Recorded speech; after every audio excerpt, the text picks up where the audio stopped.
시청자 여러분 안녕하십니까, 박정호입니다. 22대 국회 아직까지 상임위원장 자리가 다 채워지지 않았습니다. 민생은 힘들고 정말 처리해야 될 법안들 그리고 여러 가지 정책들이 많은데 국회는 제 기능을 아직까지 하지 못하고 있습니다. 그래서 저희 시청자분들, 국민분들 이 더운 날씨에 더 짜증이 나고 더 화가 날 수가 없는데요. 화가 날 수밖에 없는데요. 이 사안 어떻게 풀어야 될지 또 여러 가지 현안들은 어떻게 우리가 지켜보고 분석을 해야 될지 수요일마다 모시는 분들입니다. 박봉규, 최진봉 교수, 신인규 변호사 오셨습니다. 안녕하십니까? 안녕하십니까? 네, 안녕하십니까? 반갑습니다. 네, 오늘 반갑습니다. 박봉규는 긴급 편성으로 돌아왔습니다. 긴급 편성 박봉규. 아니, 지금 너무나 상황이 정기적으로 하는 걸 긴급 편성입니까? 정기적으로 하는 지난주에는 네. 수요일엔 박봉규, 네. 오늘은 긴급 편성 박봉규. 그럼 긴급 편성을 하려면 원래 안 하는 날에 부르든지 그거 좋습니다. 어떻게 생각하십니까? 그게 지당하신 말씀이고 그렇죠. 그거 안 하는 날에 해야 아닌 되는데 요일에 불러서 긴급히 그렇죠. 부르는 거지. 네. 맨날 그렇죠. 하는 수요일에 하는 게 무슨 긴급 편성이에요? 네. 정규 편성이지. 약간 일타 쌍피를 노리시는 그래도 겁니다, 약간. 긴급 편성 붙이면은 또 시청자분들이 네. 오늘 뭐 큰일 있구나, 또 꼭 봐야겠구나 이렇게 생각하실 것 같아서 긴급 편성을 좀 붙여봤는데 네. 맞습니다. 긴급 편성 붙일 수밖에 없는 게요. 네. 제가 언급해드렸듯이 지금 국회가 제 기능을 못 하고 있습니다. 아직까지 지금 뭐 벌써 한 달 다 돼가요. 국회 시작한 지가 아직까지 국회 상임위원장제 18개 중에 11개만 지금 결정이 되고 7개는 결정이 안 됐습니다. 우원식 국회의장 왜 그러는 겁니까, 교수님? 아니, 그러니까 이해가 안 돼요. 왜 그러시는 거예요? 대체 국회법에 아니, 따라 하면 되지. 친하시잖아요. 뭘 뭐 친해요 지금? 우라인 아니에요? 우라인? 우라인이라뇨? 저는 우라인 아니에요? 라인이 없습니다. 또 일요일에 가서 만나고 막 그러시더라고요. 이게 방송 때문에 간 것이 뭘 역시 정치계의 마당발. 뭐 마당발입니다. 그러니까요. 모르시는 평일, 분이 아니 목요일. 국회법에 의해서 하면 되잖아요. 네. 아니, 그러니까 그리고 5번이나 만나서 했고 지난번에 박정우 기자 여기서 그 진행도 하시지만 2시간 동안 비공개로 또 만났지 않습니까? 여야 원내대표가 회동을 했습니다. 그런데 뭐 아무 결과 똑같잖아요. 되돌이표예요. 달라진 게 없어요. 제가 볼 때는 뭐 법사위원장 주지 않으면 절대로 안 하겠다는 거 아니겠습니까?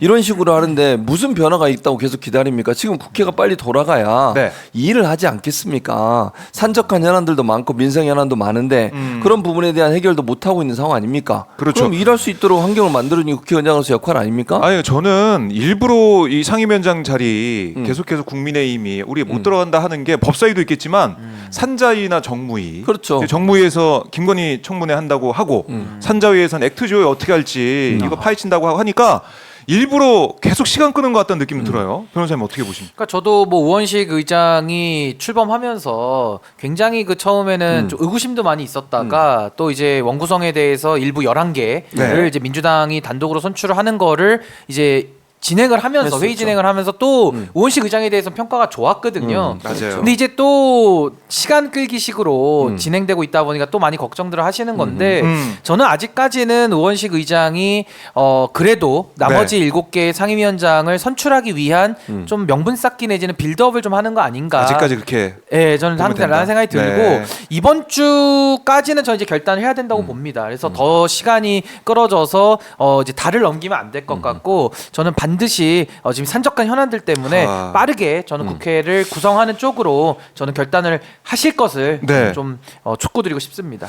아니 그러니까 더 이상 여야 원내대표가 회동해가지고 나올 게 없는 것 같아요. 무의미한 제가 봤을 회동에 때는. 무의미한 회동. 시간 끌기예요. 네. 발목 잡고. 근데 뭐 계속 만나서- 기다린다고 한들 뭐 변화가 있다거나 아니면 뭐 협상의 여지가 있는 게 아니잖아요. 아니 그리고 이미 임명하고 선출됐잖아요, 본회의에서. 그걸 내놓으라고 하는 게 말이 됩니까? 이거 참고로 국민의힘이 권한쟁의 심판까지 청구를 했거든요. 그거 어떻게 됩니까? 아니 당연히 기각이죠. 100% 지난번에 기각이죠. 기각됐어요. 똑같은 상황에서. 이번에도 100% 기각. 3년 걸렸다면서요, 그게. 네. 아니 그러니까 저는 국민의힘도 헌법재판소에 가져간 거 너무 잘못했는데 네. 저렇게 잘못된 행동만 계속 반복적으로 한다는 것은 국회를 정상화할 자의적인 의지가 없다는 없다. 거죠. 그렇다면 저도 우원식 의장이 이제는 충분히 국민들께 전 설명이 됐다고 보고 이 명분을 가지고 전 이제 결단의 시간만 남아 있다. 네. 전 그렇게 봅니다. 그러니까 우원식 의장이 결단해서 이번 주에 국회 본회의 열어가지고 7개 상임위원장 민주당에서 가져가게 되면 예. 어떻습니까? 그러니까 이게 이렇게 되면 여론상 우원식 의장 입장에서 내가 욕을 먹을 수 있는 게 아닌가 싶기도 하고 아니면 뭔가 역풍이 불 것 같다는 생각이 들어서 이렇게 시간을 끄는 건지 어떻게 보세요? 역풍 부니까? 무슨, 야, 역풍이 어디 있어요? 역풍은 무슨 역풍이야 맨날. 바람이 안 불어. 바람이 안 불어요, 지금 안 불어 더워 죽겠는데 바람이 안 불어가지고 역풍은 뭔 역풍이에요. 맨날 그 얘기야. 역풍 분다고. 아니 생각을 해보세요. 여당이에요. 여당은 정부 여당은 일을 해야 되잖아요. 아니 그리고 소수 정당이면 더 들어와서 열심히 자기 의견을 얘기하고 의사를 얘기해서 국민께 알려야 되잖아요. 보이콧하고 안 들어와요. 여당이 국회를 보이콧하고 안 들어오면 아, 그거는 진짜 기네스북에 오를 그러니까요. 이건 처음 봐 저는 처음 이게 있을 수 있는 일입니까 없어요. 대체? 있을 수는 없는 일이에요. 그리고 아니 지난번 21대도 마찬가지지만 22대 국회도 전반기에 예를 들면 이런 상황이면 정말 국민의힘이 그럼 민주당이 다 가져가서 해봐라. 그리고 나중에 또 평가받지 않겠어요? 잘하면 그렇네요, 칭찬받고 그렇네요. 못하면 뭐 국민들이 또 뭐 심판도 할 거고 그건 나중에 이제 최종적으로 18개 상임위 뭐 다 가져가서 활동을 하더라도 그것이 어떤 경우가 나올지는 아직은 모르는 거예요. 그리고 국회 운영을 그렇게 만들어 주셨으면 국민들이 그 만들어 주신 운영 규정에 맞게 하면 되는 거라고 저는 봅니다. 네. 그리고 7개라는 상임위를 여당이 할 수 있도록 민주당도 그렇게 제안을 했지만 여당이 안 받는 거니까 그럼 본인들 이렇게 생각하시면 그냥 18개 다 해라 그러면 그렇죠. 대신 책임 있게 해라. 나중에 그거 잘못하면 당신들 그럼 책임도 져라. 이렇게 하면 되는 거잖아요. 그리고 본인들은 들어가서 열심히 또 자기 나름대로 활동하시면 돼요. 네. 그게 뭐가 큰 문제냐는 거예요. 근데 국회의장도 아니 국회법에 의해서 본인이 지난번에 11개 하면서 그렇게 얘기했잖아요. 최초로 국회가 기한 내에 11개 상임위 어쨌든 원구성하고 국회의장 그렇죠. 뽑고 이런 일을 예. 했던 거에서 자부심을 가지신 것 같더라고요. 근데 지금 와서 왜 이렇게 또 갑자기 속도 조절을 하시는지 제가 잘 모르겠는데 이게 만약에 협상의 여지가 있다면 그럴 가능성이 있다고 보지만 네. 뭐 아까 우리가 얘기 나눴듯이 지금 여당의 태도를 보면 협상의 여지가 없어요. 없어요. 그냥 내놔라. 그거 안 하면 정청래 절대 위원장이 내놓겠습니까? 안 내놓죠. 아니 그리고 이미 뽑은 지 며칠 됐다고 뭘 또 바꿔요. 아니 절차상 문제가 있으면 모르지만 절차상 문제도 없는 상황에서 결론이 나온 문제를 물러나라 하면 물러나겠어요? 지금 박정우 기자가 만약 그 입장이라면 물러나겠냐고요. 물러나죠. 말이 안 되잖아요. 그러니까 이미 다 지난 얘기를 가지고 이걸 가지고 시비를 걸면 결국은 발목 잡겠다는 것이고 협상보다는 그냥 계속 그 못하게 막겠다는 의도밖에 안 보여요. 그래서 제가 없어요. 아까 기네스북 이야기를 드린 게 보통은 야당이 여당의 발목을 잡는데 지금은 여당이 야당의 발목을 부러뜨리고 있죠. 이런 경우는 처음 보는 거다라는 생각이 들고 저는 뭐 역풍이라는 게 불 수 있다고 봐요. 어떤 역풍이냐면 민주당이 범야권의 192석이라는 이 어마어마한 힘을 국민을 위해서 쓰지 않고 또 본인들의 당파적 이익을 위해서 밀어붙인다면 당연히 역풍 불죠. 근데 저는 요 사안에 대해서는 우원식 의장이 당선될 때도 민심 의장 되겠다고 했고 제가 방송에서도 만나뵀을 때 인터뷰 1시간 하면서 민심 의장 되시라 제가 그랬거든요. 굳이 되신다면은 맞아요. 그럼 민심을 지금 쫓아가야 되지 않겠습니까? 지금 민심을 쫓아서 상임위원회를 전원 구성한다고 하면 오히려 순풍이 불죠. 지금은 역풍이 불 때가 아니죠. 국회가 일을 하니까. 그래서 저는 우원식 의장이 지금 상황에서는 저는 다 위원회 구성하는 게 맞고 국민의힘은 이렇습니다. 본인들이 학교를 안 오는 거예요. 그러니까 불량 학생이죠. 근데 우리가 보통 학교에 불량 학생들이 있어요. 잘 계도해야죠. 근데 계도하는데 이 학생이 학교를 안 와버려요. 그걸 안 오는 것까진 좋아. 그러면은 본인이 갑자기 방송 나와가지고 학교의 문을 닫아라 막 이러고 있는 거예요. 그 학생이. 아니 공부하고 있는 수많은 학생들이 있고 열심히 성실하게 사는 사람들이 있는데 일부 학생들이 일탈해가지고 학교를 안 와버린다고 해가지고 학교 선생님도 문 닫고 행정실 우리 사무국 직원들도 문 닫고 이럴 이유가 있습니까? 민폐는 민폐. 민폐죠 민폐. 그리고 땡깡이라고 부릅니다 이런 거 땡깡. 그래서 저는 국민의힘도 땡깡 그만 부리고 자기 뜻대로 안 된다 그래가지고 문 닫는 게 어디 있습니까? 여기서는 우원식 의장이 결단을 하면 순풍이 분다. 순풍입니다. 순풍이 불 것이다. 순풍국회입니다. 순풍. 근데 아니 나 요거는. 빼놓고 또 인터뷰했어요?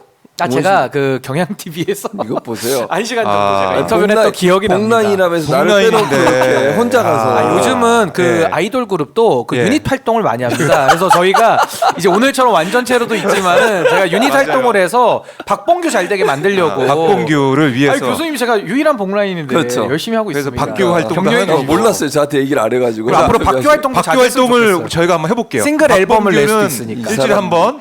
박규는 일주일에 3번. 이런 배신자들 같으라고.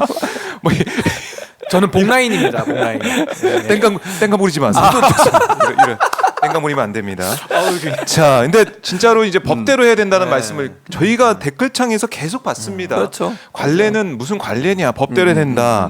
지금 방송 보시는 분들도 법대로 해야 된다라고 생각하시는 분들은 좋아요 버튼 한 번씩 눌러주시고 오마이TV 구독하시는 분들 구독도 꼭 눌러주시면 고맙겠고요. 역시 이제 국회는 법을 만드는 그런 입법기관인데 국회에 오히려 법이 잘 안 보이고 법을 잘 지키지 않는 모습이 만연해 있고 그러니까 이게 마찬가지인 거죠. 뭐 붕어빵에 붕어가 없듯이 윤석열 정권의 공정 정의 상식이 없듯이 다 안 보이는 거 아닙니까? 그래서 그걸 바로 세워야 된다라는 차원에서 우원식 의장이 이번 주에는 결단하지 않을까 일단은 저희가 이렇게 예상을 해봅니다. 그렇죠. 예상해 하나만 보고, 말씀드리면 국회는 법을 만드는 입법기관이잖아요. 그렇죠, 그렇죠. 헌법기관들인데 네.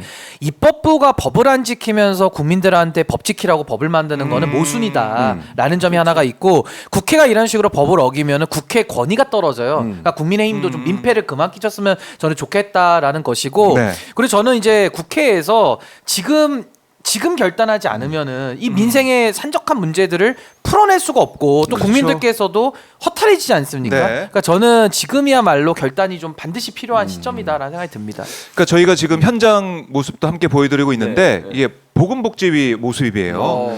어제 사실 문 닫은 병원 의원들 얼마나 맞아요. 많았습니까? 맞아요. 예, 네. 물론 그 비율이 얼마 안 된다고 뭐 정부는 얘기하고 이게 오래 가지고 못 한다. 왜냐하면 자영업자들이니까 개원이 같은 경우는 예. 그렇다고 해서 괜찮다라는 얘기도 있지만 환자분들 또 우리 아이와 함께 소아청소년과 가시는 분들은 너무 걱정이 되거든요. 네. 거기에 대한 현안 질의하려고 오늘 회의를 소집했어요. 예. 정부 사람도 안 나오겠죠. 안 나올 가능성이 큰데 이렇게 일을 하려고 하고 있는데 상임위 없는 곳은 아예 이런 것도 못 하잖아요. 개점 휴업 상태죠. 그러니까 근데 아무것도 월급은 못해요. 받고 있어요. 월급은 지금. 받고 그게 말이 있잖아요. 되냐고. 그 말이 안 되는 말이 거지. 안 되는 상황이에요. 아니 문호동 무임금이라고 그렇게 네. 얘기하고 이러잖아요. 국민들은 다 성실히 일하고 그렇죠. 사는데 이제 뭐 네. 하는 겁니까? 그런데 자기들은 일도 안 하고 저기 아니 보이콧을 한다는 게 말이 돼요? 그 세비를 받지 말든지 뭔 보이콧이야? 뱉어내야죠. 예. 아까 뱉어내야 얘기했듯이 돼요. 학교를 와야지 학생이 학교를 왜 안 오는 거야 대체? 학생이 바깥에서 맨날 펜슬만 부러뜨리고 뭐 하는 있어, 짓이야 맨날. 그게? 연필만 부러뜨리고 있어. 퇴학시켜 퇴학. 퇴학 처분해야 돼 이런 퇴학 학생은. 처분해야 돼요. 아니 공부가 싫다는데 왜 어떡합니까? 그렇죠. 그러면 들어올 본인이 학생들 많아. 아니, 팔자가 그 학교에 싫다는데 책을 버리는데 아니, 퇴학시키면 들어올 학생들 줄 서 있어요 거기. 아, 이 저 들어가고 학교에. 싶습니다. 입학하겠습니다. 두 분 다 들어오시죠. 입학하고 싶어요. 저. 저는 안 들어가요.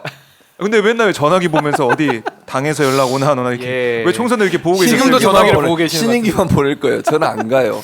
제가 대신 들어가겠습니다. 네. 네, 대신 들어가서. 복라인이니까 한번 들어가면은 열심히 또 의정 이렇게 활동하실 거 왜 생각하고 사브라를 자꾸 보여주는 거야. 저희가 아니, 입체 시사, 아니, 입체 시사로 너무 왜냐면 멋있습니다. 오마이TV 너무 멋있어요. 신인규 변호사가 얘기할 때 제가 딴짓을 못 하잖아요. 아니 이렇게 계속 감시를 하면 내 얼굴을 계속 붙여서 뭐 리액션을 해줘야 아니, 돼. 이 방송의 효율성을 높이는 좋은 방식인 것 신인규 같습니다. 변호사 얘기할 때 리액션을 해줘야 되잖아. 내가 이렇게 해줘야 돼.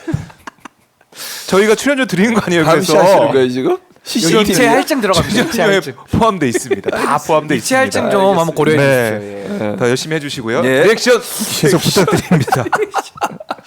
자, 그래서 지금 네. 일하는 국회가 되고 있기 때문에 네. 법사위가 또 어제 과방위에서는 방송산법 플러스 방통위법까지 처리했어요. 바로 소위 안 보내고 정치에서 처리해버려서 법사위에 시원하게 넘겨버렸어. 시원하게. 와, 그래서 그거 보고 많이들 정말 시원하다. 날씨가 더운데 시원하다 말씀하고 계시고 또 21일에 법사위에서 입법 청문회합니다. 그거 잘했어요. 근데 증인 채택 다 두명 안 있어요. 나온대. 신원식 네. 하고 박성재 안 나온다는 거 아니에요? 아니 그 네. 김기한 사령관하고 네. 한 명 또 있는데. 처음에는 나온다더니 이종섭인가? 나온다고 아무튼 했잖아요. 아니 무슨 그걸 보냈대요. 아, 못 그래요? 나온다는 불출석 불출석 아, 사유서를. 그게 맨 처음에 나온다고 한 거 아니었어요? 이유가 김기한 사령관은 무슨 서북도서의 위험성이 높아지고 누가 이렇게 만들었어 위험성 높게 아니 누가 만들어 놓고 자기들이 못 나온다는 거야 자기가 국토 방위를 해야 돼서 못 나온대 그러면 이렇게 아, 그렇네요. 자꾸 안 나온다고 했네요. 시켜놓잖아요 남북 간에 막 긴장관계 네. 누가 김기한 만들어 사령관, 놓냐고 또 한 명 더 신원식 있는 장관, 신원식 장관 두 두 사람 사람이 못 안 나온다고. 나오네요. 아니 수사 외압이 국가 안보입니까? 맨날 그러니까. 그 자리에 앉아가지고 수사 외압만 하고 있으면서 무슨 안보를 우는 아. 그러니까 이런 식으로 해서 다 안 논다고 이럴 것 같아 지금 불출석 사유서 내고 야, 이런 식으로 그럼 어떻게 됩니까? 그럼 어떻게 해야 그럼 뭐 되죠? 강제로 데려와야지 뭘 어떻게 해요 강제 구인 그거 할 수 있는 거 아니야? 강제 구인을 청문회는? 하고 정당한 이유 없이 또 안 나오게 되면은 불출석에 대해서는 고발하면 됩니다. 그러니까요. 처벌 받아야죠. 고발하고 위원장이 강제 구인하고 네, 그렇게 하죠. 예. 법대로 오. 법대로 좋아하잖아. 아니 최진봉 교수님이 좀 세졌어요. 원래 세요. 그래요? 이 사람이 거의 진짜 뭐 강진봉 느낌. 강진봉. 당신은 누구? 강한 난또 진봉. 갑자기 또 아 의미를 아시고 지금 좋아하십니다. 아, 또. 원래 강진봉, 강하다고. 강진봉. 밤에도 강하시고 지금 뭐? 강한 강진봉 교수님 함께하고 계십니다. 강하게. 아니, 저도 강력하게 가겠습니다. 네. 또. 박정호 씨. 자, 박영심님이 세 분 모습 너무 보기 좋아요라고 하셨고요. 네. 주혜님이 강제 구인 이렇게 또 외치고 계십니다. 그리고 양장실님께서 최진봉 차기 방통위원장 꼭 되시길 응원합니다. 감사합니다. 이런 선풀도 나오고 있는데 네. 그러니까 최지문 교수님이 역할을 해야 된다. 특히 네. 언론에 있어서 역할을 해야 된다. 이런 말씀 많이 하고 계시고 네. 어떤 역할인지 모르겠습니다. 어쨌든 지금 현안을 쭉 놓고 보면 국회에서는 일하고 있습니다. 법사위 과방이 일하고 있는데 제일 주목되는 이번 주 금요일에 이 청문회 그러니까요. 여기서 입이 열릴 것이냐. 거기 정원에 그래서 따라서 이제 달라질 것 같아요. 만약에 이제 이렇게 되면 불출석 사유서를 내고 많이 안 나오잖아요. 그럼 네. 이제 누가 나오시겠어요? 박정훈 대령은 반드시 나올 겁니다. 나오죠. 제가 볼 때.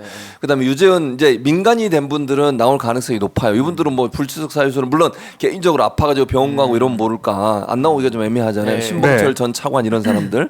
근데 그러면 결국은 자기들한테 손해예요. 아. 그렇잖아요. 박정훈 대령이 나와서 다 얘기할 거 아니에요. 그렇네요. 본인에 대해서 그러니까 뭐 소명할 그렇네. 기회를 그렇죠. 잃어버리는 거니까. 그러니까 뭐 일방적 뭐 본인들 생각할 때 국민의 입장에서는 일방적으로 얘기한다 하겠지만 그러려면 나오면 돼. 반대 의견 낼 사람 나오면 되잖아. 사실 왜 안 나오는 박정훈 거야? 단장 얘기는 네. 이게 전원으로 많이 전해졌잖아요. 그렇죠. 근데 박정훈 직접 단장이 나와서. 직접 나와서 얘기를 합니다. 본인이. 그 상황 그렇죠. 자체를. 네. 그럼 여론도 더 더안 끌어올릴 수 있겠다. 그럼요. 네. 아니 그리고 그렇네요. 진실을 감추는 사람들은 말을 안 하고 싶겠죠. 그러겠죠. 근데 진실을 밝히는 사람들은 적극적으로. 말을 해야 되는 거예요. 말을 해야 되죠. 되는 거니까. 예. 저는 만약에 뭐 김기현 사령관인데 안 나온다고 하면은 네. 이분들은 감출 게 많은 거죠. 그리고 나올 염치가 없거나 하도 거짓말을 많이 해놔가지고 네. 저는 사실상 인정이라고 봅니다. 사실상 인정하는 그러니까 모습이다. 못 나오죠. 그러니까 숨는 자가 범인이라고 어, 하는데 뭐못 나오는 사람들은 감출 게 있는 거죠. 네, 지금 오늘 한겨레 단독 보도도 좀 보니까 예.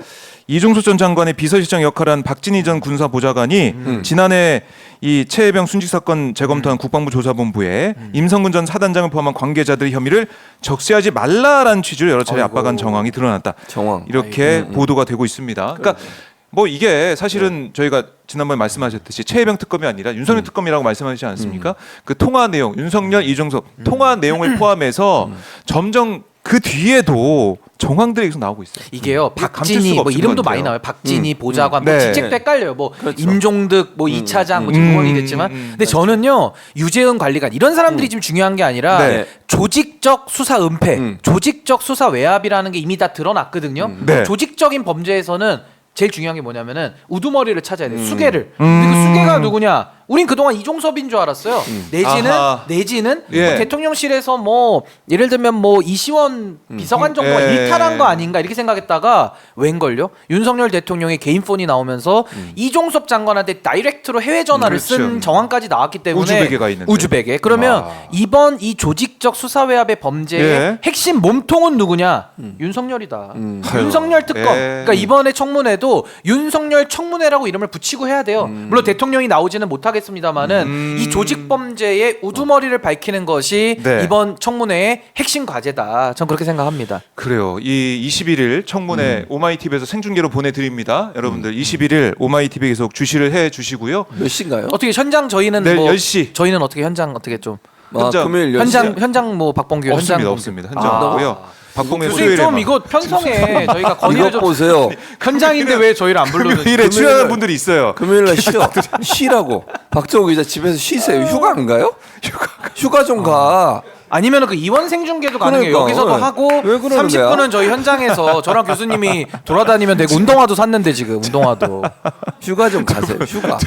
휴가 좀 진정하시고요. 아니, 진정하시고요. 조금, 법정 예. 휴가 기간이 있잖아요. 법을 지켜야죠. 저희 휴가 23일이 있어요. 23일을 쓰세요. 왜 안 쓰세요? 써야죠. 근데 지금 언제 쓰실 거예요? 전국이 너무나 긴급하기 때문에 걱정하지 마. 내가 있고 신인규가 있잖아요. 뭘 걱정을 해. 저는 전화도 좀 대기하고 있습니다. 전화 올 때마다 제가 오마이TV 받으려고 보내려고 그래요. 그래서 빨리 가세요. 박정희 연습하시는데 왜 이렇게 보내려고 그래요? 프로 그 이름이 자리에 내가 앉아야 되는데 본인이 앉아 계시잖아요. 지금. 그래서 그런 거예요. 아, 참 무섭습니다. 진짜 예. 이 두 분 너무 저희는 무서워요. 열심히 하려고. 아, 무섭습니다. 그럼 금요일에 박규로 유닛 활동을 한번 이 해보겠습니다. 사람 유닛도 좋았어. 전 좋습니다. 유닛. 이런 유닛 활동으로. 갈라치기야. 자, 한번 저희 고민을 해보도록 하겠고요. 예. 그리고 지금 정무위 소속된 민주당 의원들이 얘기하는 게 바로 김건희 청문회 얘기를 하고 있습니다. 권익위에서 이번 결정 국민분들이 뭐 여론조사 나온 거 보니까 10명 중에 예. 6명은 이거 잘못됐다라는 얘기를 하시더라고요. 그렇죠. 권익위의 김건희 여사 이 명품백 수수 의혹 관련해서 종결 결정한 거 잘못됐다. 네. 그 대통령에 대해서 조사도 안 하고 종결한 거 잘못됐다. 이렇게 얘기를 하고 있어요. 어떻게 보셨습니까? 그러니까 권익위는 네. 국가기관으로서 부패 방지 업무를 전담하거든요. 그 기관의 마크도 암행어사 만패를 상징할 정도로 아. 부패 방지 업무의 이제 천병인데 이분들이 스스로의 존재 이유와 권위를 다 말아 먹었지 않습니까? 그러니까 저는 정승윤 부위원장과 유철한 위원장 이 두 분이 이제 주도를 한 걸로 보이는데 유철한 위원장은 윤석열 대통령의 법대 동기 네. 그리고 정승윤 부위원장은 윤석열 대통령의 두 기수 후배 검사 출신 아하. 로스쿨 교수입니다. 아이고. 아니 이따위 법 해석을 하면서 무슨 학생들을 가르치겠다라는 겁니까? 저는 묻지 않을 수가 없고요.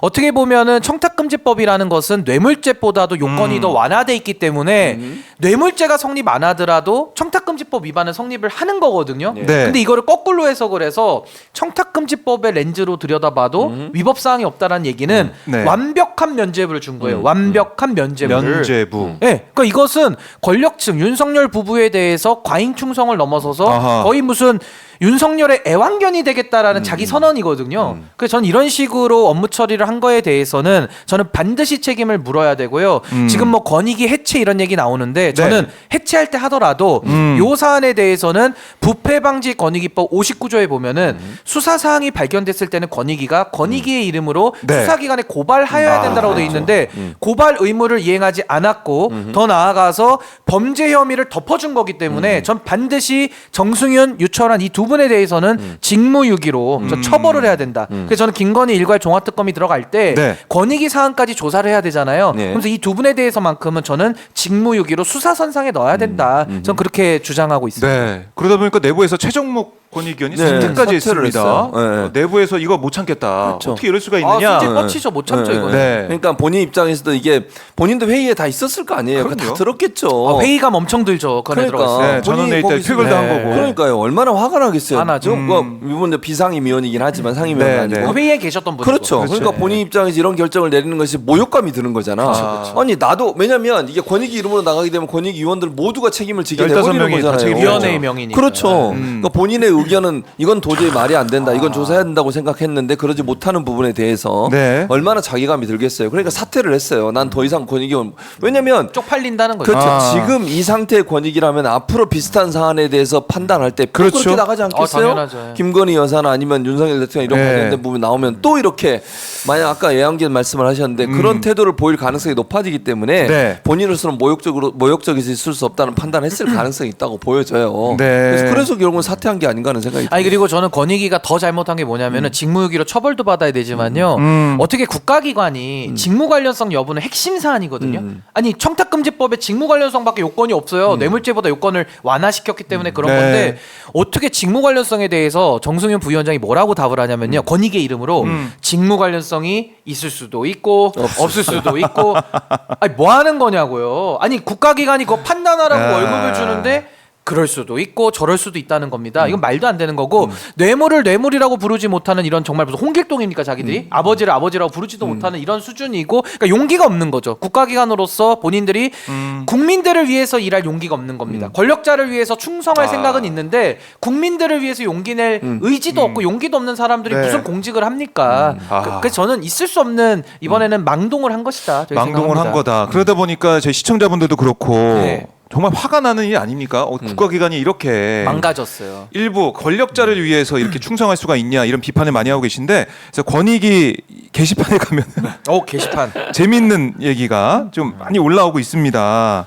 게시판 보시면은 이게 청탁 관련해 가지고 궁금한 사항을 물어보는 그런 공간인데 예. 정말 궁금한 사항도 물어보고 있어요. 제목만 봐도 재미있는 내용들이 있고 막 이런 내용을 제가 몇 개만 말씀을 드리면 아니 대통령 이 부인에게 외국인을 통해서 주면 기록물인 것이냐 그리고 문제가 없는 것이냐 좀 더 명확히 얘기해 달라.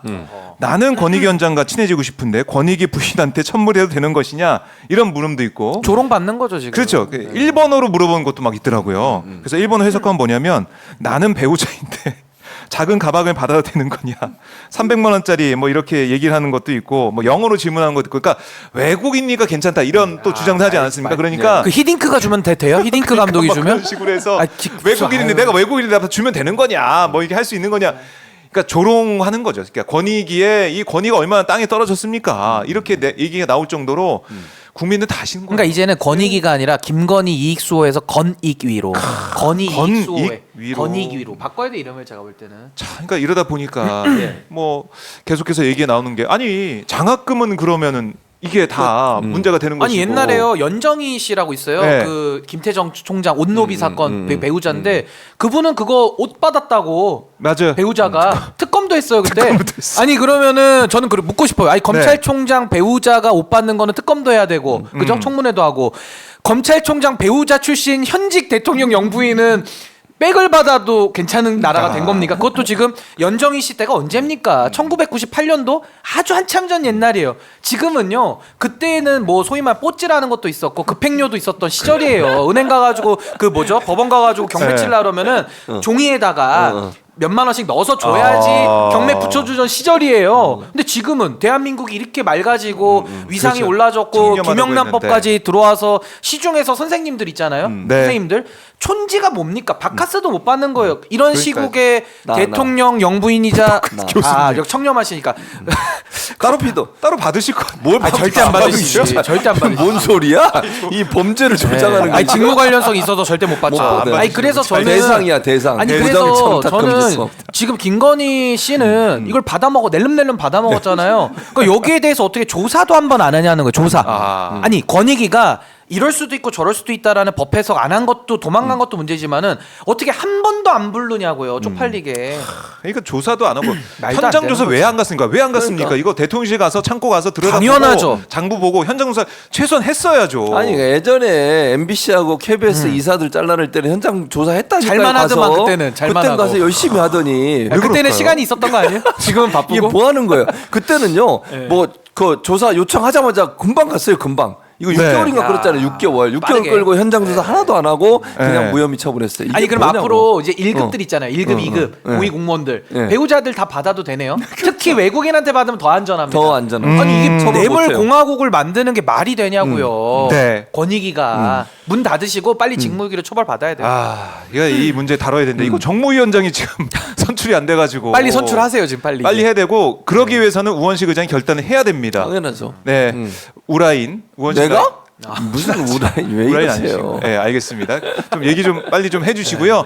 자, 저희가 화면 아래에 보면은 예. 이 보건복지위원회 10시에 여는 그 현장 여러분께 보여드리고 있고요. 그다음에 아래 보면 뭐 여기 조국혁 신당인가요? 예, 조국혁 신당 아, 최고위를 하는 최고위 것 같은데. 회의 현장도 신장식 보여주고 여기 있고 와야 되는 거 아니에요? 저기 앉아 있는데 지금 네. 언제 옵니까? 10시 방송입니다. 10시. 아니 10시 방송인데 어. 지금 좀 출발해야지. 저기 뭐 하는 거예요? 어. 네, 안 늦게 올 것 같아요. 예. 아니 또 오는데 5분이면 오죠. 네, 뭐 걱정하지 마시고요. 알겠습니다.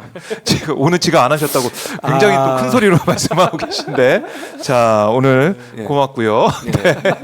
아 그리고 입체로 중계되니까 너무 그러니까 좋은데요? 저희가 오마이 TV의 앞서간다, 입체 확실히. 시사, 앞서가네요. 입체 시사 박정희 핫스팟 여러분 함께하고 계시고요. 박봉규 사랑하시는 분들 좋아요 버튼 다 눌러주시고 네. 구독 안 하시는 분들 구독도 눌러주시고 계속해서 함께해 주십시오. 근데 좋아요 많이 눌러주셔야 되는 게 네. 동접자분들의 절반밖에 안 눌러주셔가지고 지금 그래요? 저희에 대한 사랑이 50%입니다. 그러니까요. 빨리 남은 50%물 반컵 채워야 됩니다. 아니 지금. 이거 빨리 채워야 빨리 채워주세요. 박봉규가 확대 편성이 되고 말 맨날 저러놓고 화를 안 하잖아. 지금 신 변호사. 그래 아직 안 그래요? 모자랍니다. 맨날 저렇게 확대 그러니까 편성. 정확하게 팩트는 교수님 네. 말씀이 맞는 게 네, 네. 일주일에 한 번밖에 안 나오고 있어요. 그러니까요. 이게 그렇죠. 뭐냐고요. 그러니까 확대 이게- 편성. 아니 좀 더 사랑이 차면 사람은 보답하기 이미 위해서 찼어요. 조금만 기다려주세요. 알겠습니다. 기다리시고 박봉규 확대 편성 네. 좀 기다리시고요. 고려를 좀 해주십시오. 알겠습니다. 자, 저희가 보복이 마찬가지로 보여드리고 있고요.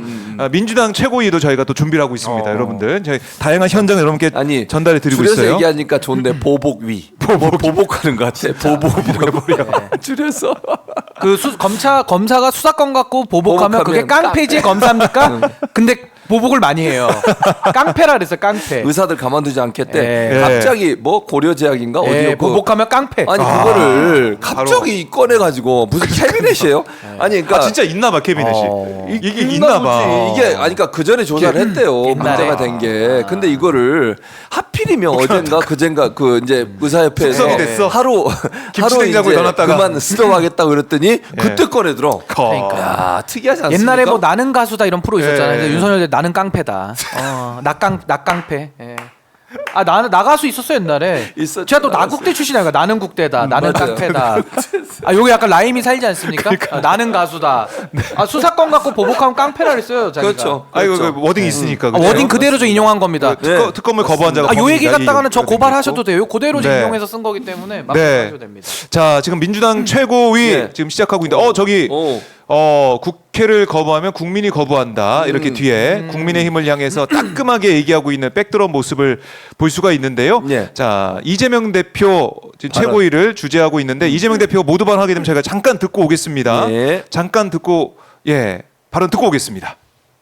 오늘은 김영직 최고위원이 새로 강민구 의원이 지명돼서 참석하게 됐습니다. 원래는 월요일 날 했어야 되는데 개인적 사정이 있어서 오늘 첫 회의 공식 참석입니다. 제가 발언하기 전에 먼저 이 강민구 최고위원 발언부터 듣도록 하겠습니다. 예, 안녕하십니까. 강민구 대구시당 위원장, 당원 동지 여러분과 최고위원 여러분께 자 이재명 대표 발언할 때 제가 듣고 오도록 하고요. 딴 사람 발언한 거 안 듣습니다. 제가 강민구 최고인데 박봉규도 방송이 중요하기 때문에 중요하죠. 얼마나 더 최지문 교수님, 신인교 변호사님 말씀을 듣고 싶겠어요. 강민구보다는 박봉규죠.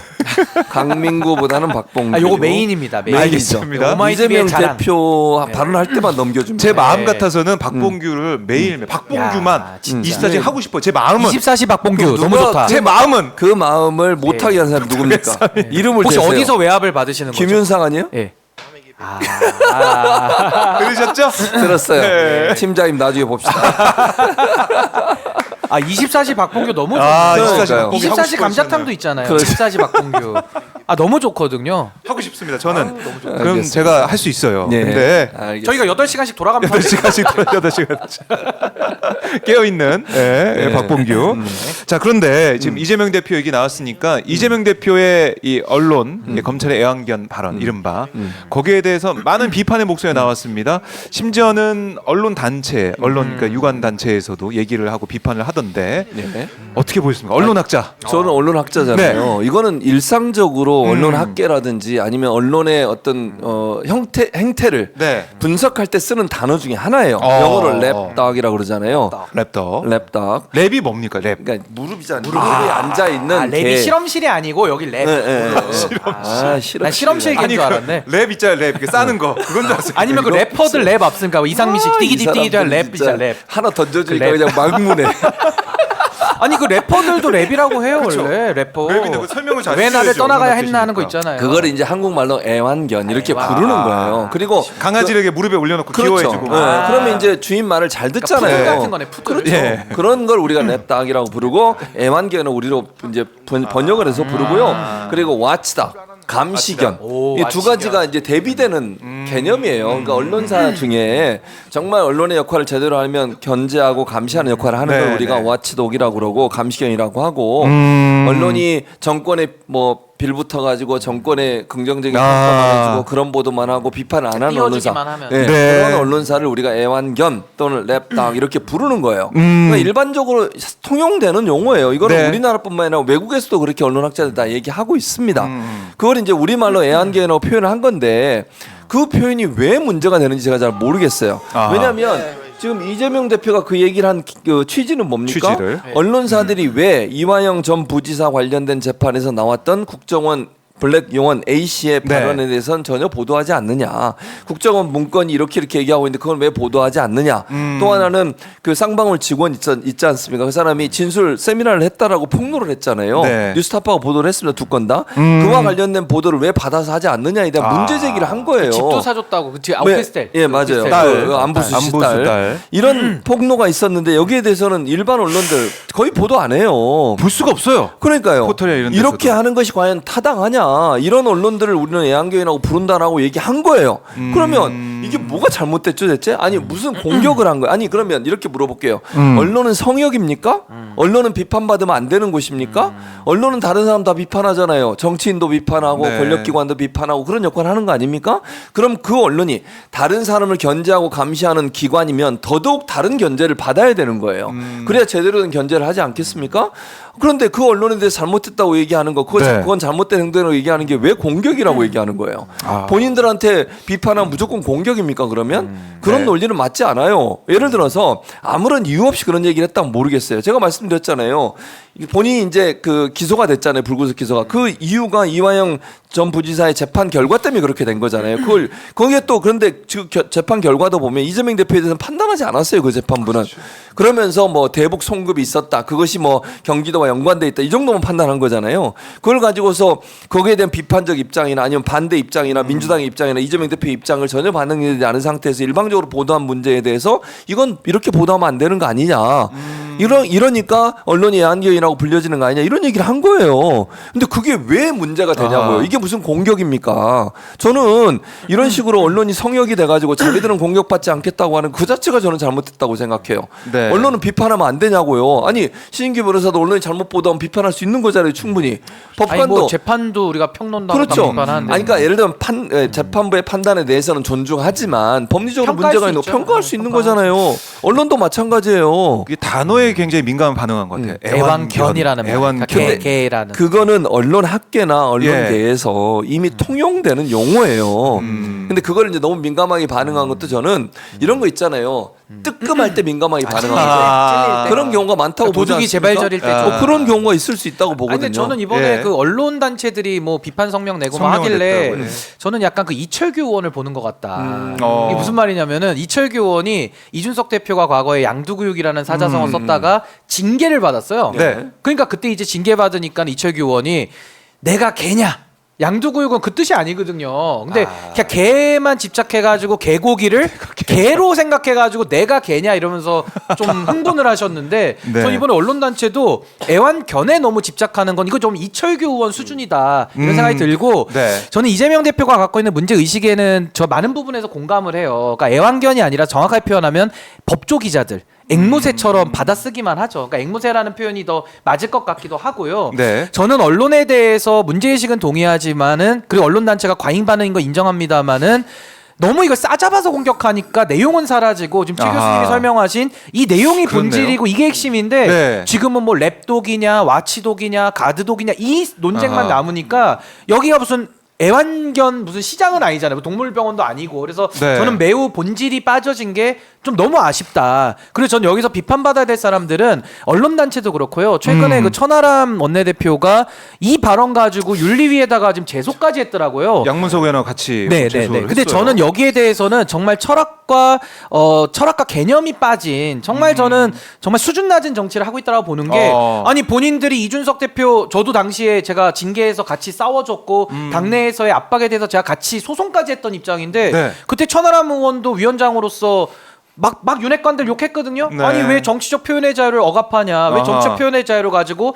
실제 징계까지 했거든요. 예. 그러니까 여기에 대해서 비판의 목소리를 냈던 사람이 이제는 애완견이라는 소리가 나오니까는 숟가락 하나 얹으려고 이재명 대표를 제소를 하는 거예요. 예. 저는 이런 식의 언론의 수준 낮은 짓도 이철규 의원 수준이지만은 천하람 의원과 그 이준석 대표 징계 국면에서 올바른 소리를 냈던 사람들이 똑같은 짓을 하는 걸 보면서 이거 윤핵관 시즌 2냐 국민의힘 욕하다가 닮아가느냐 전 이 비판은 반드시 해야 된다고 저는 봅니다. 그러니까 말도 이재명- 안 되는 일이에요. 저는. 아까 뭐 잠깐 우리가 화면에 나왔지 이재명 대표가 이 얘기를 한 맥락을 봐야 된다는 거예요. 제 말은 맥락을 봐야 뭐 된다. 애완견이라는 표현이 너무 지나치다. 뭐 100번 양보해서 그 정도 비판하면 제가 어느 정도 이해를 하겠어요. 근데 네. 국가의 권력 남용을 억제하는 순기능을 하기 때문에 헌법과 법률에 보호하고 여러분을 존중하는 것인데 언론이 그걸 제대로 보도하지 않는 부분 때문에 애완견이라고 비판을 하는 거잖아요. 그 자체가 잘못됐다고 얘기하면 안 된다고 봐요. 그걸 공격으로 받아들이면 안 돼요. 네. 언론사들 입장에서 그러면 아까도 말씀드렸지만 언론사들이 어떤 보도를 할 때 있어서 언론의 제대로 된 역할, 저널리즘의 원칙을 지키지 않았을 때는 비판의 대상이 돼야 된다고 생각해요. 언론도 만약에 타락하거나 아니면 썩으면 안 되는 거잖아요. 네. 언론이 살아 있어야 견제와 비판을 할 수 있는 거 아닙니까? 그거 제대로 하라고 해서 따끔하게 충고할 수 있다고 봐요. 근데 그거를 마치 공격으로 받아들인 게 너무 이상하다. 그러니까 마치 이거는요, 언론을 공격을 해? 네. 우리를 왜 공격해? 그러면서 일제히 달라들어서 언론인들이 같은 목소리를 내고 있어요. 이게 얼마나 뭐라 그래야 돼? 이건 집단 이기주의라고밖에 안 보인다는 이철규 거예요. 의원 수준으로 지금 너무 전락된 언론의 현주소가 보여지는 것 같고요. 네. 전 이재명 대표가 했던 저런 표현은 우리 최진봉 교수님이 방송 나와서 하는 건 저는 맞다고 봐요. 왜냐하면 최진봉 교수님은 네. 약간 인기는 다소 있지만 권력은 없으시거든요. 권력 없죠. 권력이 없잖아요. 없어요. 그러니까 최진봉 교수님이나 제가 얘기하는 거는 맞는데 전 이재명 대표는 그래도 제1야당의 대표기 때문에 네. 저분도 권력이 있거든요. 의회 권력의 절반은 갖고 있습니다. 그렇다면 언론 입장에서는 서로 감시와 견제를 해야 되는데 이 대표 말씀은 좀 형평이 안 맞는 거 아니냐. 왜 언론이 정치질을 하냐. 그 비판은 맞는데 네. 그걸 이재명 대표의 입술로서 나와버리니까 또 정치 쟁점화되면서 내용이 빠져버리니까 저는 오히려 이 잘못된 언론을 고치기 위해서는 어떻게 우리가 언론을 개혁하느냐를 더 건설적으로 해나갔으면 좋겠다. 네. 그런 차원에서는 이재명 대표의 저 발언이 조금 아쉬운 면은 있는데 네. 너무 과잉 반응이고 여기에 대해서 윤리까지 대처하는 것은 말도 안 되는 좀 망동이다 저는 이렇게 봐요. 망동이에요. 기다렸다는 듯이 지금 뭐 다 물어뜯잖아, 그냥. 오세훈 시장도 뭐 한동훈 전 위원장도 근데 여당 인사들이 다 물어뜯고 있어요 진짜로. 한 가지 더 빌미가 나온 거죠. 한 가지 더 참. 얘기를 해볼까요? 네. 이제 소위 이렇게 이재명 대표의 발언을 가지고 언론을 탄압한다 이런 얘기 자꾸 하시는데요. 비교를 해볼게요. 네네. 국민의힘 윤석열 대통령이 집권한 이후에 선거방송심의위원회, 방송통신심의위원회 징계한 거 아시죠? 네. 그게 언론 탄압입니까? 방송 3법이 언론 탄압입니까? 방송 3법의 내용 아시죠? 네. 방송 기사 3법의 늘리는 거. 그렇죠. 네. 그게 뭐예요? 방송의 공정성을 지키기 위해서 어느 특정 정당이나 특정 정치 세력이 일방적으로 이사를 선임하고 그 사람들이 사장을 뽑는 구조를 바꾸자는 거예요. 이게 언론의 자유를 보장하는 겁니까? 억압하는 겁니까? 보장하는 거죠. 그렇죠. 그럼 반대로 선거방송심의위원회 지난번에 엄청나게 MBC를 타겟으로 해서 심의 막 내렸죠. 네. 그거 그 법원에 갔는데 11개 이의 신청했거든요. 10개가 받아들여서 한 개는 지금 진행 중이에요. 아하. 거의 그러니까 결과가 나온 걸 100% 인용했어. 법원이. 예. 그럼 누가 지금 언론을 탄압하고 있는 거예요? 국민의힘입니까? 아니면 민주당입니까? 반대로 얘기해서. 권력을 민주당이 갖고 있어요. 무슨 언론 탄압을 했는데 기자들한테 물어보고 싶어. 아하. 아니 언론 탄압을 누가 하고 있냐고요 지금. 아니 이렇게 한동훈 전 비대위원장도 그때 날씨 일 나온 거 있잖아요. 그거 가지고 얼마나 일 가지고. 네, 비판을 해댔습니까? 파란색이. 그런 사람이 무슨 언론 탄압을 네. 누가 언론 탄압을 하고 있냐고요 지금. 언론사들은 왜 그러는 거예요 대체. 아니 자기들을 누가 탄압하고 있는지. 아니 기자들 압수수색하고 언론사 압수수색하고 누가 했습니까? 민주당이 했어요? 국민의힘 정부가 했어요. 네. 그 정부에 대해서 비판도 안 하면서 그 애완견이나 말 한마디 했다고 그거 가지고 이렇게 막 공격을 해대면 네. 대체 언론사들은 누구를 견제하고 비판하는 겁니까? 권력기관을 견제하고 비판하는 게 언론사의 역할이에요. 물론 의회도 견제해야 되죠. 이재명 대표도 견제해야 한다고 봅니다. 네. 그걸 하지 말라는 게 아니에요. 그러나 본인들에 대한 비판적 입장을 냈다고 해서 그걸 가지고 이렇게 나서서 공격을 해대는 것은 저는 바람직하지 않다고 너무 봐요. 좀 과해요. 공격 네. 자체가 과하고. 네. 그러니까 전 이재명 대표의 발언에 아쉬움을 제가 아까 표현을 했습니다만은 이재명 대표도 정치인이고 권력을 갖고 있기 때문에 언론과 건강한 관계가 맺어져야 되는 거고 그 건강한 관계 속에는 형평도 포함됩니다. 그리고 윤석열 네. 대통령에 대해서 언론이 언론 역할 왜 안 하냐, 왜 밥값 안 하냐, 그 비판은 저는 많은 국민들이 동의한다고 생각을 해요. 근데 이재명 대표의 그 발언이 또 빌미가 되면서 지금 내용이 빠져버리니까 너무 그게 그러니까요. 아쉽고 저는 언론도 바로 설 수 있도록 우리 사회가 다 같이 고민 좀 해야 됩니다. 제가 볼 때 너무 심각하고 하나만 더 첨언하면 네. 평론가들도 중립을 가장해가지고 뒤에서 정치하는 사람도 얼마나 많아요. 아. 그러니까 이런 문제가 너무 심각하기 때문에 저도 언론이 이재명 대표의 발언과 표현과는 변론으로 네. 정말 본인들 돌아봐야 됩니다. 음. 아니 그리고 왜 인권위원이 기레기라고 한 거에 대해서 왜 침묵해요? 나 그것도 그러니까. 웃겨. 그것도 아니 뭐라 해야지. 애완견보다 기레기가 더 심한 거 아니에요? 더 심한 거지. 아니, 기자님이 네, 보시기에도 네. 아니 더 기분 나쁘잖아 사실. 그렇지. 근데 왜 가만히 있지? 아니 그건 기레기는 기자 플러스 쓰레기잖아. 쓰레기 표현에는 그걸 줄여서 한 침묵해요 거잖아. 다들. 이거 왜 그러는지 답을 그러니까 좀 했으면 좋겠어요. 취사 선택해서 분노하는 선택적인 분노가 있는 게 아니냐 그런 얘기가 나올 수밖에 없는 것이고요. 일단 이렇게 정치 쟁점화 이 발언 가지고 이 단어 가지고 쟁점화가 되다 보니까 이재명 대표가 어제 SNS에 글을 올렸습니다.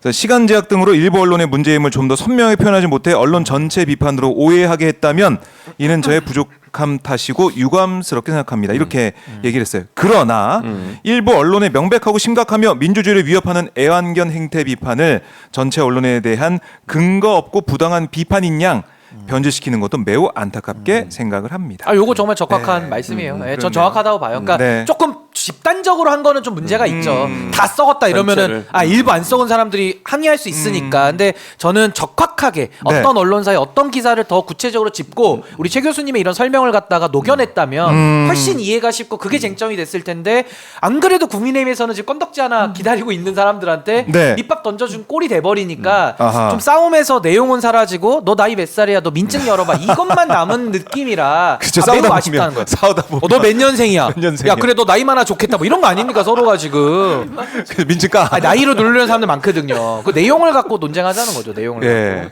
교수님 들으셨죠? 나 얘기하시면 안 돼요. 몇 살이야? 갖고. 요렇게 된다는 거죠. 그래서 우리가 방송 횟수를 네. 얘기해야 되잖아. 이 네. 박봉규를 안착시키는 걸 얘기해야 그러니까. 되는데 너 나이 몇 살이야 나가면은 이거 곤란합니다. 그러면 안 된다. 네. 정말 이 달을 가리키고 있는데 달을 안 보고 손가락만 그쵸. 보고 있는 그런 사태는 안 된다라고 정리해 보고요. 자, 이재명 대표 얘기 나왔으니까 하나 더 이어가면 네. 예, 당원이 개정이 됐습니다. 중앙이 통과했기 때문에 민주당에서는 이제 이재명 대표가 만약에 연임에 도전한다고 하면 그래도 예외 조항을 적용시켜서 사퇴할 수 있는, 그러니까 대선 앞두고 대권 앞두고 사퇴할 수 있는 길을 열어준 거 아니겠습니까? 여기에 대한 일부 언론의 비판도 있고 또 연임을 할 것이냐, 이재명 대표 연임하는 게 맞는 상황이냐 이런 얘기도 나오고 있는데 교수님 어떻게 보십니까? 일단 그 규정을 바꾸는 건 규정을 바꾼 게 아니고 예외 조항을 집어넣은 예외 조항 거예요. 집어넣은 거죠. 가로로 예, 열어서 맞아요. 이런 경우가 있을 때는 이렇게 할 수 있다. 그러니까 완전히 이렇게 바꾼 건 아니잖아요. 네. 예를 들면 뭐 그렇게 하면 안 된다고 생각한 게 아니라 원래 있던 규정에 가로를 열고 특이한 상황이 생겼으면 예를 들면 뭐 갑자기 진짜 뭐 대통령 선거를 해야 되는 상황이 네. 올 수도 있는 거잖아요. 그럴 경우를 대비해서 왜냐하면 그게 안 돼 있으면 나중에 논란이 될 수 있잖아요. 그렇죠. 그래서 안전장치를 만들어놨다고 저는 생각해요. 크게 문제라고 보지 않고 네. 이재명 대표 연임에 대해서는 대체로 연임을 가는 쪽으로 의견이 모아진다고 저는 봅니다. 네. 물론 비판이 있을 수도 있죠. 어허. 계속 연임을 하는 것에 대해서 대표가. 근데 이제 민주당 입장에서 보면 이런 부분이 정치적으로 정치 결사체인 정당은 권력을 잡아야 돼요. 즉 대선에서 대권에 도전해서 정권을 잡고 책임 있는 정치를 해야 되는 목적으로 네. 정당이 존재하는 거잖아요. 신규 변호사 그래서 정당을 만들려고 준비를 했었고 물론 창당이 안 돼서 지금은 이제 무산이 됐지만 그 역할이라고 하면 그러니까 민주당의 가장 유리한 상황이 뭐냐를 고민해 봐야 된다는 거죠. 그러면 가장 지지율이 높은 대권 후보, 그 대권 후보가 있을 때 결집이 될 수 있고 네. 민주당을 하나로 모아서 지방선거 승리, 대선 승리까지 가야 되는 상황이라고 하면 그걸 전혀 무시할 수 없는 상황이라는 생각이 듭니다. 물론 여러 가지 뭐 비판적 지점도 있을 수 있고 논란이 될 수 있지만 그걸 따지다 보면 나중에 정치적 계산은 다 빠져버려요. 그러니까 물론 정치적 계산이 100% 되는 게 맞냐고 뭐 비판할 수도 있지만 원래 정당의 목적 자체는 네. 정권을 잡아서 책임 있는 정치를 하고 거기에 대한 평가를 받는 거예요. 그게 선거를 통해서 평가를 받는 것이고요. 네. 그런 과정에 이재명 대표가 갖고 있는 자산을 민주당의 좋은 자산을 그냥 그렇게 뭐랄까요? 뭐 여러 가지 이유 때문에 배척하고 아하. 가는 것이 맞느냐? 가능성에 닫아버리는 게 맞는 그렇죠. 것이냐. 뭐 지방선거도 마찬가지라는 생각이 네. 들거든요. 지방선거 같은 경우도 이재명 대표 중심으로 치르는 것이 성공의 가능성이 높은지 아니면 또 다른 대표 누가 되든 네. 그분을 중심으로 가는 게 맞을지에 대해서 고민을 해봐야 된다고 보고요. 그건 당원들이 전적으로 결정할 문제라고 생각해요. 네. 당의 주인은 당원 아니겠어요? 당원들이 원해서 그렇게 지지를 하고 보내고 뭐 선거를 해서 그렇게 뽑힌다고 하면 그 자체를 거부할 필요는 없다고 저는 생각을 하고 당원들의 뜻이 이재명 대표의 연임을 원한다고 하면 네. 그대로 가는 것이 저는 당의 원래 성격에 맞는 결정이라고 생각합니다. 네, 알겠습니다. 근데 저는 변호사님, 예. 이 부분은 근데 제가 생각이 완전히 달라요. 그래요? 그러니까 제가 이 부분은 예. 정말 저는 민주당에 대해서 좀 걱정스러운 마음에서 말씀을 드리는 건데 저는 당권과 대권은 길이 다르다고 봐요. 그러니까 당권이라는 거는 이재명 대표 이미 꿈을 이뤘잖아요. 당 대표잖아요. 근데 이걸 연임하는 게 지금 문제이기 때문에 또 당 대표를 하겠다? 그럼 이재명 대표의 꿈이 만년 당대표인가? 그건 아니거든요. 대통령을 하겠다라는 분이면은 대권 준비를 그럼 언제 하는가라는 생각이 저는 우선 들고요. 아까 말씀하신 대로 최 교수님 말씀대로 민주당 내에서 급변 사태가 오니까 그걸 대비해야 돼라고 하면서 당원을 바꾸는데 저 순서가 바뀌었다고 봐요. 네. 급변 사태가 올지 안 올지 우린 모르잖아요. 그러기 위해서는 이재명 대표가 연임을 안 하면 돼요. 연임을 안 하면 당원을 안 바꿔도 됩니다. 네. 그러다가 나중에 급변 사태가 오면 이재명 대표가 대선 주자로 뛰면 될 일인데 이재명 대표 연임을 시키려고 전제를 하다 보니까 당원도 바꿔야 되고 또 급변 사태를 갖다가 논리를 만들어야 되니까 앞뒤가 좀 바뀐 느낌이 많이 난다 이런 생각이 드는 거고 예. 저는 이런 생각이 들어요. 이재명 대표가 지금 유력한 주자잖아요. 그 당에서는 이미 뭐 거의 대적한 사람이 없고 그럼 이재명 대표로 만약에 국민의힘이나 이쪽에서 이상한 짓을 해가지고 네. 뭐 이미지 분칠을 해가지고 오세훈 시장을 만약에 대권 주자로 낸다. 예. 그러면서 윤석열 관련된 그 충치 같은 걸 다 뽑아낸다. 그러면 이재명 오세훈 딱 붙었을 때 결과가 어떻게 나올까? 저는 그게 굉장히 걱정스럽거든요. 그러니까 저는 뭐 민주당을 제가 지지하거나 민주당원은 아니지만 저는 어찌됐든 윤석열, 한동훈, 이준석 같은 이런 정말 구태 보수의 썩은 정치를 했던 사람들이 저는 심판 받아야 된다는 입장이에요. 그래서 제가 이번에도 총선 때도 범야권 200석을 해야 된다라고 네. 정말 주장을 했던 사람인데 그럼 과연 대선을 앞두고 이재명 대표가 자기들끼리 그냥 가는 걸로 그럼 집권이 가능하냐? 물론 보수가 분열되면 가능하겠죠. 근데 보수가 분열되지 않고 오세훈 같은 사람 세워가지고 단일 대우로 나와서 1대1로 붙으면 과연 이길 수 있느냐? 아하. 저는 못 이긴다고 보거든요. 그래서 저는 그런 걸 고민했을 때는 이재명 대표가 좀 더 본인의 그 네. 욕심은 내려놓고 나름대로 좀 더 확장적이거나 연대적인 전략을 써서 더 많은 국민들이 지지하게 할 수는 없을까? 전 거기에 대한 고민이 좀 들어가지고 고민. 전 이번에 했던 이 연임 전략은 네. 어떻게 할지는 모르겠습니다만은 저는 좋은 전략은 아니다. 저는 그렇게 생각합니다. 저는 이게 기본적으로 예. 당원들이 결정할 문제라고 생각해요. 그러니까 신은기 변호사가 얘기했듯이 뭐 원칙론적 얘기를 하고 그것이 바람직한. 저는 뭐 오세훈 시장하고 뭐 1대1로 대결한다고 해서 이재명 대표 질 거라고 생각을 안 하고요. 1% 없다고 가능성이 없다고 저는 보는데 그걸 다 떠나서 네. 당의 주인은 당원들이고 당원들이 결정해서 어떤 결정, 의사결정을 하는 것을 따르는 게 맞다고 생각해요. 예를 들어서 물론 여러 의견들이 있을 수 있고 다양한 의견들이 있을 수 있지만 그럼에도 불구하고 당의 주체는 당원들이잖아요.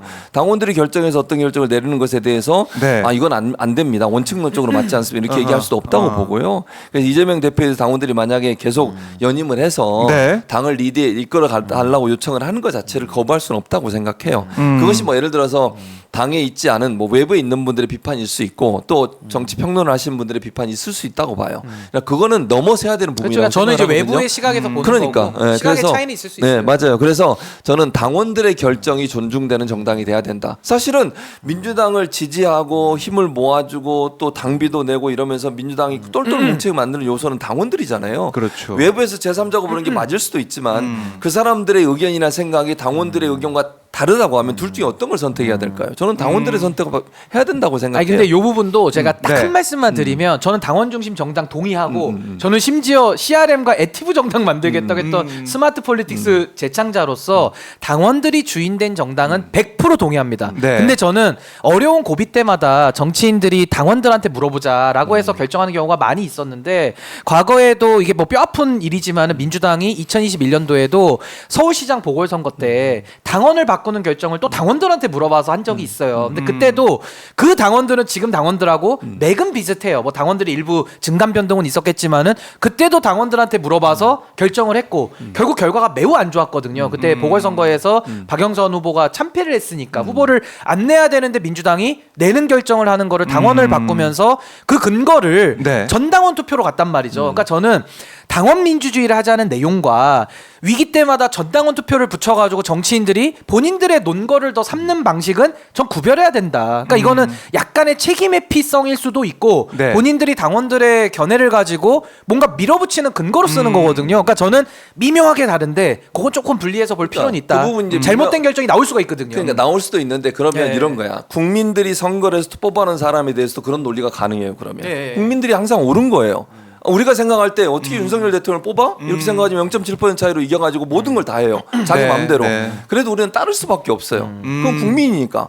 선택은 국민이 하는 거예요. 존중은 하는 거죠. 그렇죠. 네. 당원도 마찬가지라는 생각이 드는 네. 거예요, 저는. 그러니까 아까 말씀하신 것처럼 외부적으로 뭐 물론 그때 참패한 게 당원들의 그 결정만이 유일하게 작용한 요인이냐 그렇게 네, 저는 네. 보지 않아요. 다른 요인도 뭐 많다고 그중에 보거든요. 하나겠지만. 그러니까요. 네. 그래서 그게 뭐 마이너스 요소가 될 수는 있겠지만 그렇다 하더라도 당원의 결정이 잘못돼서 어떤 경우가 나오면 그건 민주당이나 당원이 책임지는 문제라고 네. 생각해요. 그러니까 이게 외부적 요인들도 물론 다 고려를 하고 여러 가지를 정책적인 부분이나 정치적 부분에서 판단을 해야 되지만 네. 최종 결정은 당원들한테 맡기는 게 맞다고 생각해요.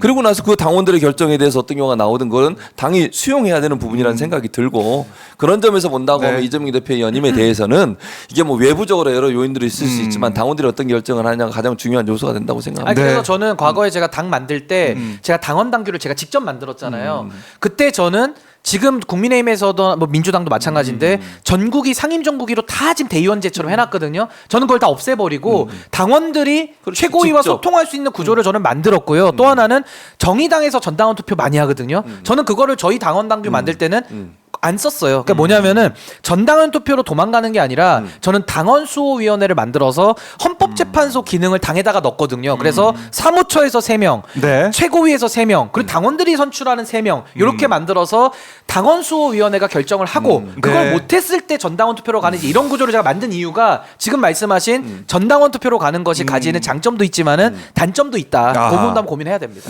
알겠습니다. 어유 뭐 저희 박봉규가 거의 100분 토론 느낌이 나는 약간 수준도 있지 않습니까? 예, 웃기기만 한 게 아니에요. 박봉규. 대단한 코너입니다. 그러니까 우스러워요. 1등이지만은 내용도 예, 장난 아닙니다. 내용도 이렇게 그러니까 이런 대- 성숙한 토론 어디서 못 봅니다. 하나만 더 얘기하면 예, 예. 대의민주주의가 가장 대의민주주의는 편의상 하는 거지만 예. 제일 좋은 건 직접 민주주의인 그쵸? 거예요. 예. 그 사람들의 직접적 의견을 대신 전달하는 사람들이 왜곡해 전달할 수도 국회의원들이 그래서 비판을 그러니까 노력을 많이 더 받는 해야 거잖아요. 되는 거죠. 그러니까 예. 네. 사실은 지난번에 이제 국회의장 선출하는 과정에 그런 논란이 좀 있었잖아요. 맥락이 이게- 비슷하니까. 예. 그러니까요. 그래서 직접 민주주의가 실현될 수 있는 상황이라면 그걸 가장 좋은 방안으로 우리가 사용하는 게 필요하다고 생각해요. 네. 어쨌든 지금 뭐 한 가지 분명한 것은 윤석열 정권의 이 폭정에 많은 국민들이 힘들어하고 있고 네. 좀 비상 상황, 비상 사태로까지 갈 수 있다라는 위기 의식이 있다. 이게 뭐 반영된 민주당의 뭐 당원 개정이 아닌가 이런 생각도 들고요. 자, 민주당 얘기했으니까 국민의힘 얘기도 좀 해봐야 될 것 같아요. 네, 해야죠. 다음 주에 후보 등록합니다. 24, 25 후보 등록하는데 지금 벌써부터 한동훈 전 위원장은 23일에 이제 출마 선언한다고 지금 알려지는 고 있는 상황이고 나경원 의원도 의지를 불태우고 있어요. 누가 나오니까? 아니 나경원 의원은 제가 들은 얘기로는 네. 오늘쯤에 발표를 하겠다고 했는데 아마 요 얘기가 좀 밖으로 퍼져서 그런지 어제 기자들한테 돌린 입장문에는 네네. 뭐 좀 숙고한다는 식으로 또 입장을 약간 반복 빼던데 나올 것 같죠. 근데 나올 것 같아요. 예. 그래서 나경원 의원은 이미 뭐 특보단 임명하면서 이 선거 체제를 위한 기초 작업은 끝내놨다라는 평가가 지배적이고요. 네. 뭐 윤상현 의원 나온다고 하고요. 지금 나머지 이제 관건인 사람들이 안철수 의원 안 나오기로 했고 또 유승민 전 대표도 많은 고민을 하고 있지만 제가 볼 때는 이 당 상황이 지금 영 엉망이라서 안 나올 가능성이 좀 매우 높다라고 저는 보는 것이고 이번 전당대회의 특징은 뭐냐면요. 한동훈 대세론인데 이 한동훈 대세론이 통할 것이냐. 네. 거기에 저는 결정적인 변수는 친윤 그룹, 그러니까 영남과 강원 기득권이 단일 후보를 내느냐. 전 여기에 모든 게 달려 있다고 보고요. 만약에 단일 후보를 영남 기득권에서 낸다. 그러니까 소위 말해 찐윤 후보가 나온다고 하면은 한동훈 위원장이 어부지리로 됩니다. 왜냐면 나경원과 찐윤이 나눠 먹기 때문에 그렇군요. 한동훈 대세론이 힘을 갖고요. 네. 만약에 찐윤 후보를 못 만든다. 영 나올 사람이 없다. 왜냐면 과거처럼 김기현 대표 내가지고 만들 힘이 없거든요. 그래서 못 만든다라고 하면은 나경원 후보가 찐윤들과 손을 잡으면서 한동훈을 제압하는 그 포위 방식으로 들어갈 가능성이 있기 때문에 찐윤 후보를 못 낼 경우에는 나경원 의원이 당선될 가능성이 꽤 높아진다. 그래요? 저 그렇게 분석을 합니다. 한동훈보다 나경원이다. 왜냐면요 나경원 의원이 의외로 그 아이돌급 인기가 있어요. 보수에서 그냥 나가도 20-30%는 얻는 예. 득표력이 있습니다. 그럼 보수 내부에서 통하는 건데 만약에 영남과 강원 기득권까지 손을 잡아버린다라고 예. 하면은 아이돌과 기반 요게 만나는 거예요. 예, 그러면서 지지를 한동훈 거두며. 위원장의 그 소위 말하는 밑바닥 민심은 이제 한동훈 위원장한테 있다는 건데 이 조직을 이기긴 어렵거든요. 조직 당내 선거에서는. 싸움이다. 예, 그래서 저는 당내 선거에서 네. 국민의힘은 조직의 표가 많이 작용을 하고 이번에 룰도 8대2잖아요. 당원이 8이기 때문에 아마 그 힘은 버스의 힘이기 때문에 무시하기 어려울 겁니다. 제가 볼 네. 때는. 근데 나경원 의원이 그런 얘기 하더라고요. 이제 당 대표는 네. 원내에서 하는 건 좀 안 되는 것 같다 했는데 네. 지난번에 나왔을 때 원내에 있었잖아요. 자기가 지금 원내 됐으니까. 그러니까 원내 됐으니까 네. 이게 뭐 말 말이 싹 또 바꿉니다. 바뀌는 말도 바꿔요. 상황이고. 아니, 그냥 견제하는 네. 거죠 그거는. 네, 근데 누가 이제 될 것 같아요. 누구 응원하십니까? 뭘 응원해요? 저 아무도 응원 안 해요. 저는 응원 안 하는데 알겠습니다. 어쨌든 이제 그 한동훈 전 비대위원장이 지금은 여론조사 네. 경향이가 다 높잖아요. 그 어대한이라는 얘기까지 나오고 네. 있는데 윤석열 대통령이 가만히 있을까? 거긴 저는 계속 의문이에요. 가만히 안 있을까? 챙기면서 근데 누구 아까 만들 얘기했지만. 힘은 없잖아 이제. 그치. 누구 떨어뜨릴 근데 힘은 있지만. 그렇지. 그러니까 그게 결국은 이제 만드는 게 돼버리는 거잖아. 네. 본인이 만들 힘은 없다가 누구를 그 떨어뜨리게 영향력은 되면. 있죠. 그렇죠. 그래서 저는 네. 어디 아니 반드시 맞을 거냐 하는 부분에 좀 의문이 있어요. 윤석열 대통령이 지금까지 해온 여러 가지 정치적 이 행동들을 보면 네. 본인의 권력에 도전하거나 아니면 본인의 권력에 대해서 위협이 된다고 생각하는 것을 용인하지 않을 가능성이 높다고 보여지거든요. 그래서 이 부분을 우리가 간과하고 있지 않나 하는 생각이 들어요. 그러니까 분위기는 지금 한동훈 전 비대위원이 되는 것처럼 가더라도 네. 이게 끝까지 갈 거냐 하는 부분은 저는 계속 의문을 갖고 있거든요. 그래서 나경원 이제 아까 얘기 나경원 이제 의원 같은 네. 경우도 네. 가능성이 어느 정도 있는 상황으로 가지 않을까 하는 생각이 든다는 거예요. 아니 저는. 근데 한동훈 위원장은요 비윤 반윤이 아니에요. 제가 볼 때는요 뭐예요? 윤석열 대통령이 용인을 할 수밖에 없는 게 한동훈은 윤석열 한패예요. 아니 왜냐하면 검사 동일체이기 때문에 이 둘은 뗄래야 뗄 수 없어요. 저랑 교수님 복라인이잖아요. 네. 우리도 나름 강력하잖아요. 검사 동일체보다는 약해요 우리 라인이. 그렇죠. 아니 정말 검사 동일체 못 이긴다니까요. 아유. 그리고 둘이서 과거 특검 때부터 같이 해온 게 있는데 네. 이거 갈라서면은 같이 죽기 때문에 저는 윤석열 대통령이 중요한 순간에는? 자기에 대한 도전을 허용하지 않는 캐릭터는 맞는데 과연 한동훈이 반윤이냐? 네. 전 반윤 아니라고 봅니다. 그러니까 반윤이 아니더라도 본인이 만약에 대권의 꿈이 있으면 예. 그렇게 해야 되는데 그걸 못할 해야지. 것 같아. 저는 한동훈. 그러니까 이제 그건 이제 신인규 변호사의 예상인데 네. 저는 그렇게 할 수밖에 없다고 생각해요. 할 수밖에 왜냐하면 없다. 본인이 그렇게 안 하면 절대 대선에서 이길 수가 아하. 없어요. 그쵸. 그리고 지금 상황이 지지율이 이렇게 낮은 대통령과 네. 함께 간다? 같이 죽겠다는 것밖에 안 돼요. 그러면 대통령 지지율이 20%뭐 30% 초반대 이러잖아요. 네. 그런 상황에서 한동훈 전 비대위원장이 대표가 돼가지고 대통령과 함께 하겠다? 같이 망해요. 근데 그게 교수님 말씀은 상식적이고 아주 품격 있는 평론인데 네. 저분들은 그 좀 모자란 정치 능력을 가지고 지금까지 국힘이 여기까지 왔잖아요. 예. 선거 때도 왜 저러지? 왜 저러지? 왜 상식과 벗어나지? 아. 근데 그런 행동과 결정을 늘 해왔기 때문에 전 이번에도 모자란 정무감과 모자란 정치 능력을 가지고 모자란 판단력으로 네. 좀 그렇게 갈 가능성도 좀 있다. 그러니까 이제 그게 그거는- 늘 고민인 거예요. 그리고 이제 중요한 건 네. 본인도 중요하지만 예. 기본적으로 그 옆에 있는 도와주는 네. 사람들이 많잖아요. 아. 이런 분들이 또 그렇게 자꾸 부추겨요. 왜냐하면 그렇게 안 하면 안 된다. 네. 그럴 가능성이 있어. 그래서 알겠습니다. 저는 이제 그런 부분에 있어서 위험성이 존재하고 있다고 보는 거죠. 알겠습니다. 자, 이 사안은 뭐 다음 주에도 계속 얘기를 해봐야 될 것 같고요. 예. 긴급 편성 박봉규 오늘 함께 해봤는데 오늘 너무나 좋았습니다. 웃음도 있고 감동도 있고 재미도 있고 그다음에 성숙한 토론도 그 있었던 마지막 예측까지 있었습니다. 예측까지. 긴급 야. 편성을 왜 안 하냐고. 근데. 다음 주에 수요일에 또 봐. 두 분과 함께 데일리 뵙도록 박봉규 하겠습니다. 응원합니다. 데일리 박봉규 큰일 난다, 진짜. 언제쯤 저희가 할 수 있을지 많이 고민과 한 5년 안에는 되겠죠, 데일리가? 될 것 같아요. 5년 안에 5년 안에는 되겠죠? 될것 좀 같은데. 인내심 그 가져보겠습니다. 사이에 없어질 거예요. 여러분들 사랑과 응원 부탁드리고요. 박봉규 응원하신 분들은 좋아요 버튼 눌러주시고 오마이TV 구독하신 분들 구독도 꼭 해주시면 고맙겠습니다. 박봉규는 수요일에 돌아옵니다. 고맙습니다, 두 분. 예, 네, 감사합니다. 감사합니다. 감사합니다. 예.